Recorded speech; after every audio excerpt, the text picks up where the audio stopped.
I'm gonna try to make this as short as possible. So I've been together with my girlfriend for over 9 years, me 35, she's 31, and have a wonderful 5-year-old daughter together. Our relationship wasn't perfect the last years, adapting with having a child and many times lack of sleep. We had everything we needed, however, so last year we decided to finally buy our own home. On moving day, she secretly exchanged phone numbers with a guy that helped to move that day. After weeks of weird behavior, dressing up to go to a female friend's house and stuff like that in the middle of the week, I went through her phone and found sexual texts and memes between her and the guy. After confronting her, she first denied everything, but after a lot of persistence, she finally admitted they've had sex. She swore on our daughter that it only happened once when they were drunk, even after I repeatedly said I didn't believe that. After reading all those sick messages and considering the amount of times they had met in his house at night, I said if I found out she still wasn't telling the complete truth, we were done and I wouldn't even consider forgiving the cheating. After I found out the guy's address a few days later by looking in her Google Maps history, I drove over to his place early in the morning to have a little chat. I asked him how many times it happened and he said 4 or 5 times.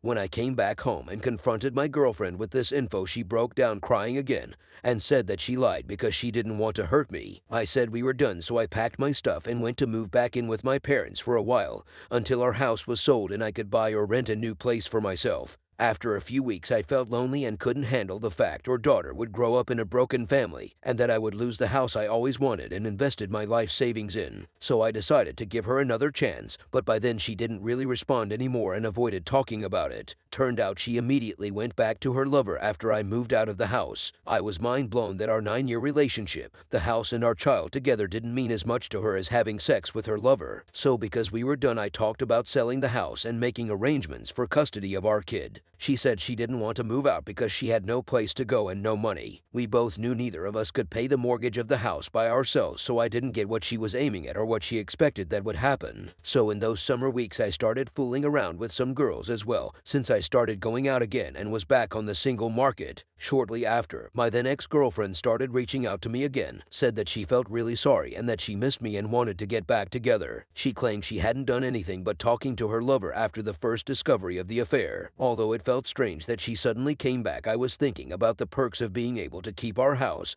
and seeing our kid happy with us still as a couple and not having to move to separate homes. So I decided to let go of my pride and forgive her. Shortly after, I found a goodbye letter addressed to her lover in her purse. After reading the letter, it was obvious that he dumped her and didn't want a future with her. So basically, she just came back to me as second choice. Afterwards, she admitted she still had sex with him the last weeks of their affair because I had enough evidence to prove it. Now she's depressed because she lost him. She's broke, taking serious antidepressants, and there's almost no life or love in her. She denies she's depressed because of losing him, but it's clear that's a lie again. She even secretly tried to reach back out to him a few times since, but he's clear that he doesn't want her anymore. She doesn't want to sell the house or end our relationship, and even says she'll commit suicide if I leave her. So basically, I have to choose between staying unhappy or get a lawyer and go to court to force the sale of our house.